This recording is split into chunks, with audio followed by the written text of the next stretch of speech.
de Jesús, luz para alumbrar el camino del que está perdido y nos hunde en la tormenta. Y sé sal, y donde hay necesidad, sal para devolverle el sabor de su gran amor y regarlo por la tierra.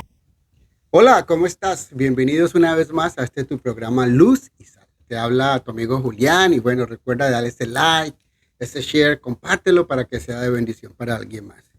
Recuerda que si lo estás viendo en YouTube, pues te suscribes ahí en la campanita y así te van a llegar todas las enseñanzas. Es importante que nos des ese like porque así podemos crecer. La idea es que lleguemos a muchas personas y que, bueno, esta palabra así como sea de bendición para tu vida, lo sea para alguien más.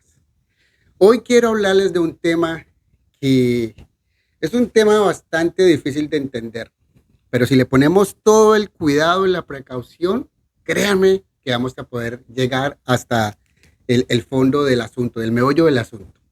La paga del pecado es muerte. Así es. Este es el título. Y vamos a tocar un tema que es, yo diría, bastante difícil de entender y que tristemente en muchas iglesias pues ya no se predica. Quizás por el temor que la gente se sienta ofendida y se termine marchando de la iglesia. Esto ha llevado en los últimos años a crear un nuevo evangelio o una doctrina que dice Dios te acepta como eres. Esto tristemente ha tomado tanta fuerza que ya no se predica del pecado. Ya no se predica de cómo se siente Dios cuando pecamos. Y la iglesia se ha volcado a predicar de la prosperidad, de que somos hijos de Dios y cómo nuestro Padre nos dará todas las cosas. Ya parecen, o mejor dicho, son charlas motivacionales. Mira, si tal vez tú eres de los que asiste a iglesias donde te han predicado de esta manera, quiero o me gustaría que me regalases 15 minutos de tu tiempo. Mira, yo no soy una persona religiosa ni legalista, nada por el estilo. Me gusta predicar la palabra, pero algo que yo aprendí es a ir a las escrituras, escudriñar las escrituras. A mí no me gusta quedarme con lo que yo oigo, porque eso solamente sería oidores de la palabra. A mí me gusta ser hacedor de la palabra. Y hacedor es aquel que va y lee lo que ha escuchado. Mismo escudriña las escrituras para ver, corroborar lo que está diciendo. No quiero decir con esto que entonces nosotros no le demos el valor a los pastores. No, el pastor es parte de los 5 ministerios que el Señor Jesús nos dio. Pero a nosotros nos corresponde ser hacedores de la palabra. Y para ser hacedores tenemos que venir a las palabras y escudriñar las escrituras. Así que regálame 15 minutos de tu tiempo. Yo estoy seguro que Dios querrá hablarte hoy. Mire, hay versículos que llevan a algunos a creer en un castigo intergeneracional, podría yo decir, así por aquello del pecado, o sea, una maldición generacional. Y uno de estos versículos lo encontramos en Éxodos 25. Éxodos 25 dice, no te inclinarás a ellas, o sea, hablando de ídolos, ni las honrarás, porque yo soy el Señor tu Dios, fuerte, celoso, que visito la maldad de los padres sobre los hijos hasta la 3ª y 4ª generación de los que me aborrecen. Ahora, teniendo en cuenta el contexto de Éxodos 25, pues nos damos cuenta aquí enseguida de que Dios se está refiriendo al pecado de la idolatría. Dios consideraba que la idolatría era una infame traición a una confianza sagrada. O sea, Dios no quería que nosotros adoráramos estatuas ni que nos saliéramos a adorar a otros dioses. Los idólatras eran traidores a la teoría o a la teocracia de Dios, además de las prácticas aborrecibles que se asociaban en la adoración de todos estos ídolos que el Antiguo Testamento nos enseña, ¿verdad? La idolatría tenía una forma de arraigarse en una cultura, como algo que se vuelve tradición. Los hijos criados en tal ambiente mantendrían esa tradición y practicarían una idolatría similar. Así caían pues en ese patrón que se da establecido. ¿Por qué? Por la desobediencia. Porque se fueron a idolatrar, a adorar ídolos que el Señor les había dicho que no hicieran. El efecto de una generación desobediente era que la maldad echaba raíces tan, pero tan profundas que se necesitaban varias generaciones para revertirla. Así es. A eso se refería Éxodo. Pero hay algo que debemos tener en cuenta hoy en día. Y bueno, así como la salvación es individual, también lo es el de cometer el pecado y el juicio que esto conlleva. Pero para que no se confundan un poquito, vamos a ir a la palabra. Déjame aconsejarte, ten lápiz y papel porque hoy vamos a estudiar Biblia. Les dije que me regalaran 15 minutos. Quiero hablarles de algo que, mejor dicho, les va a remover todo por dentro. Ezequiel 18, versículos 10 al 20. Ezequiel capítulo 18, versículos 10 al 20. Y se los voy a hablar en la versión Dios habla hoy.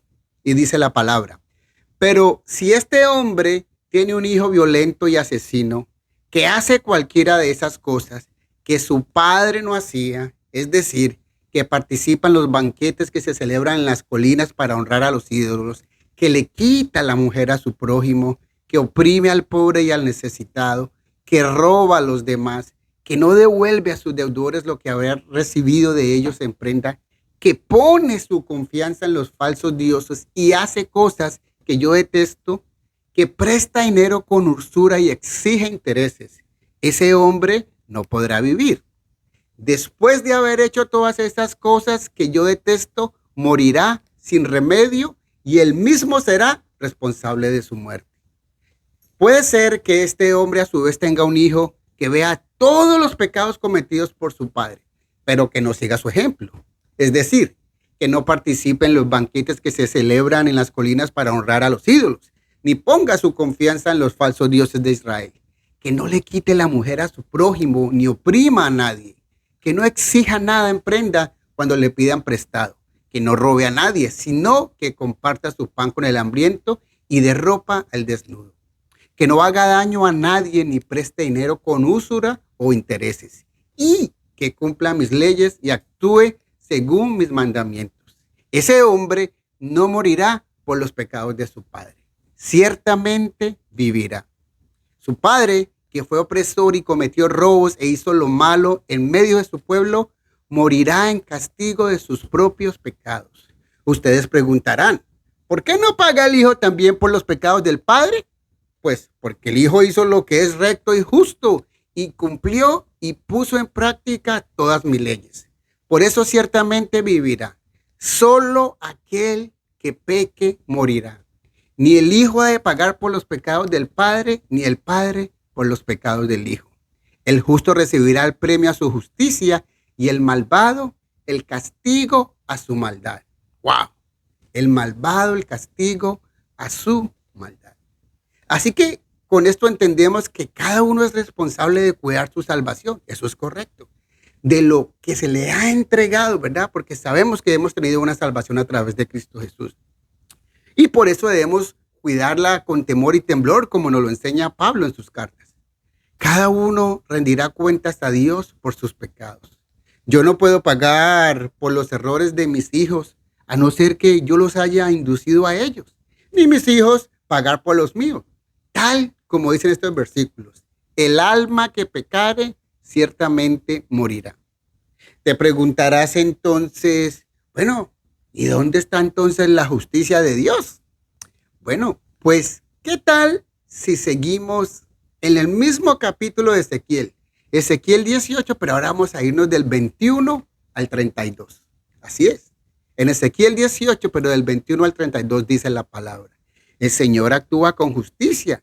Y si el malvado se aparta de todos los pecados que cometía y cumple todas mis leyes y hace lo que es recto y justo, ciertamente vivirá y no morirá. Yo no volveré a acordarme de todo lo malo que hizo y él vivirá por hacer lo que es recto.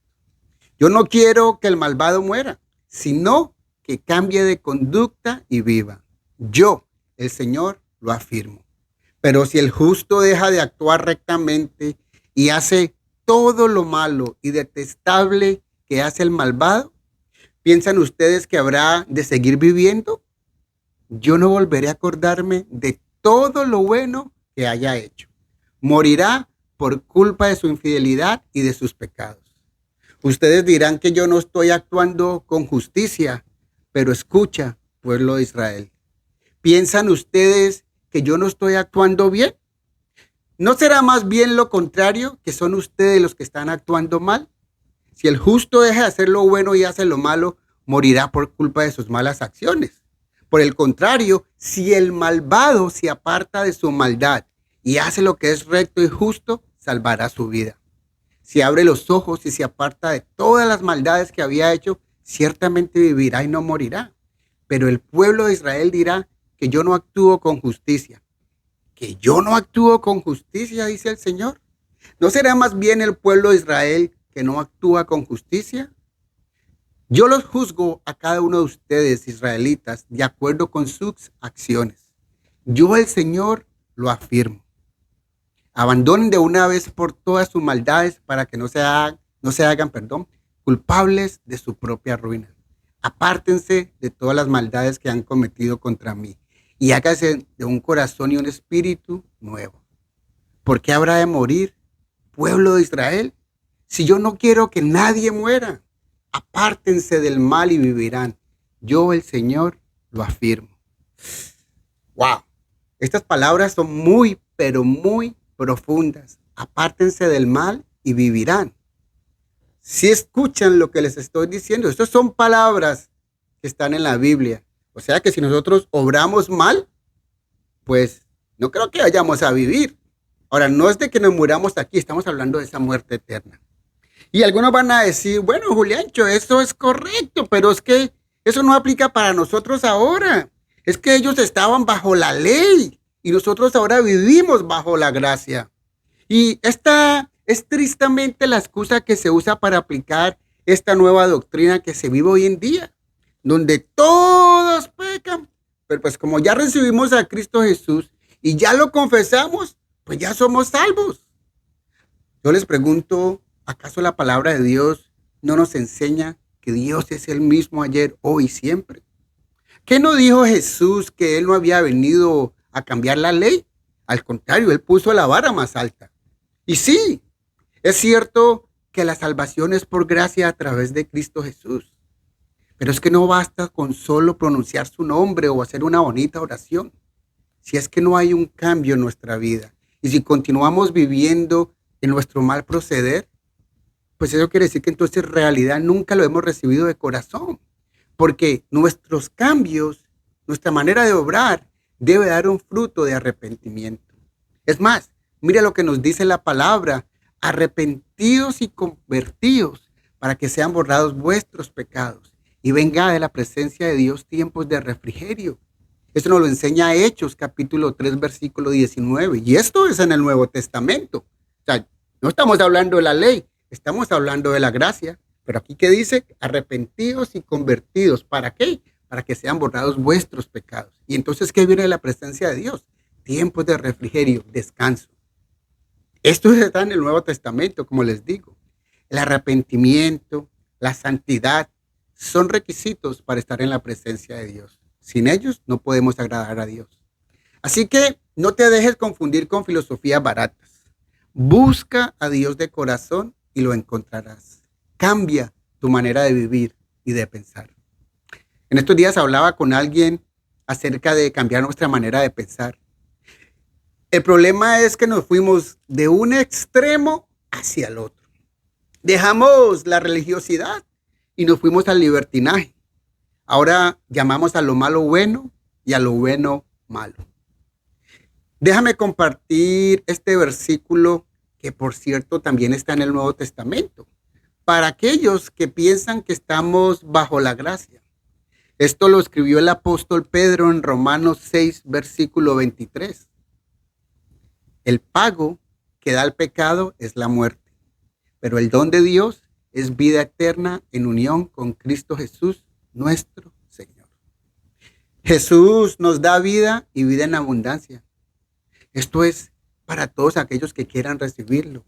Mire, tal como se los dije un par de semanas atrás, no pienses que engañas a Dios. Dios no puede ser burlado, Dios no puede ser engañado. Miren, que no les pase como aquellos que cuando lleguen a la presencia de Dios, de repente le digan al Señor, lo siguiente. Esto está en Mateo, capítulo 7, versículos 22 al 23. Muchos me dirán en aquel día, Señor, Señor, ¿no profetizamos en tu nombre? ¿Y en tu nombre echamos fuera demonios? ¿Y en tu nombre hicimos muchos milagros? Y entonces les declararé, nunca os conocí, apartaos de mí, hacedores de maldad. Wow.